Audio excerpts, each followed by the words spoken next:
We will go to sixth question.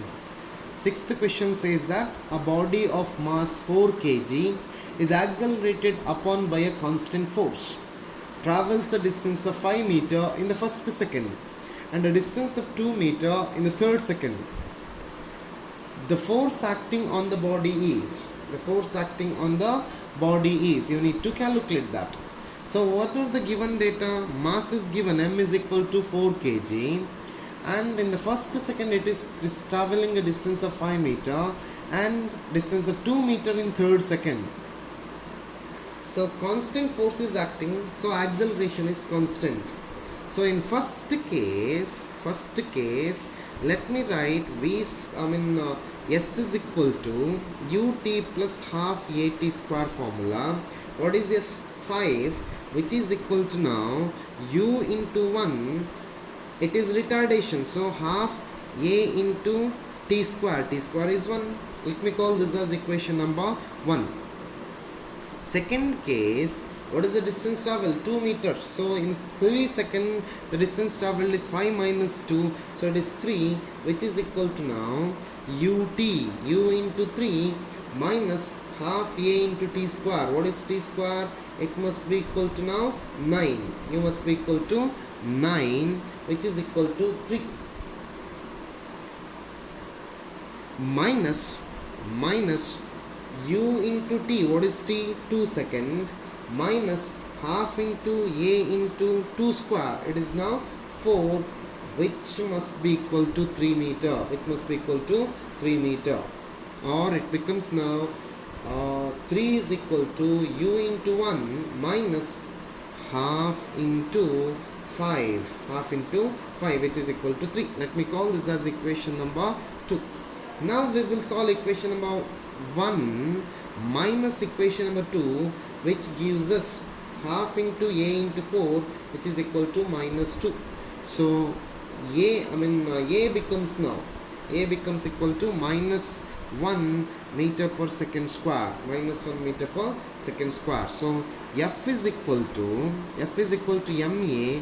So F is equal to 4 into minus 1. So minus 4 Newton. The negative sign indicates that it is retarding force. So for sixth question, option D is correct. We'll go to seventh question.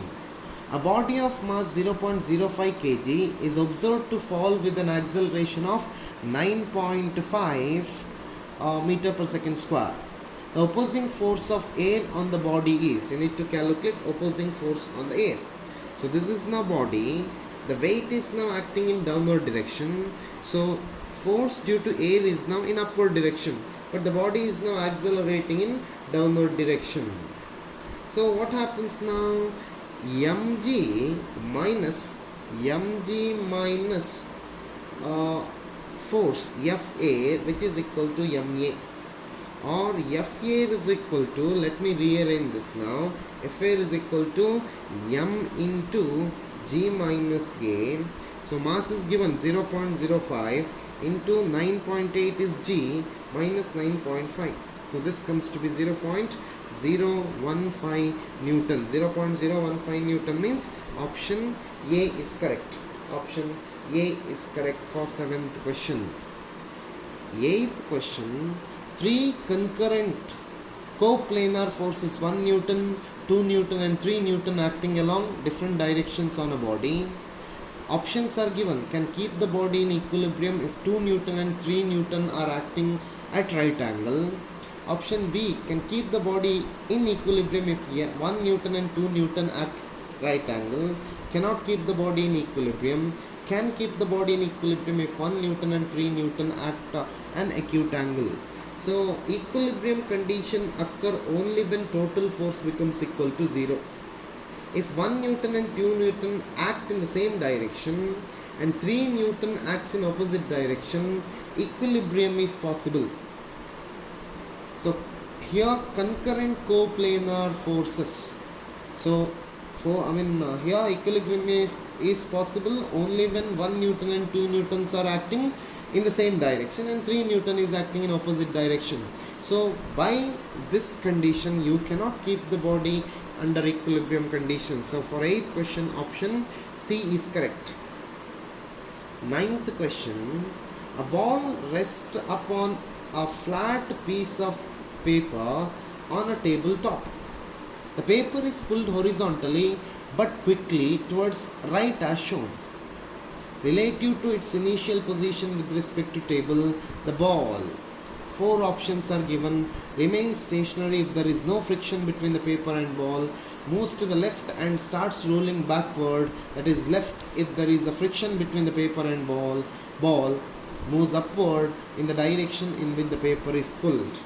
So for 9th question, if there is no friction, paper should remain stationary. If there is a friction, ball must move in backward direction. So option A is correct for 9th question. No doubt, option A is correct for 9th question. We'll go to 10th question now. A boy throws a cricket ball from the boundary to wicketkeeper. If the frictional force due to air cannot be ignored, the force acting on the ball at the position X are represented by. Resistance of air is acting opposite to the direction of motion of the ball. It is now acting opposite to the motion of ball. Opposite means only one option is given, that is option C. For 10th question, my dear students, option C is correct. Option C is correct for 10th question.